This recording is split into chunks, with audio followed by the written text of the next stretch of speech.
I made a custom pinion depth setting bearing here. The bore has been honed out, and its purpose only is to set the gear pattern to move this pinion in and out of the housing.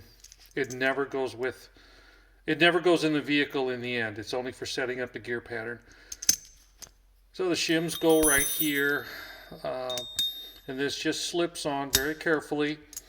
And if I got to move it in and out, all I have to do is take the pinion back out and gently pull this out, add or subtract shims,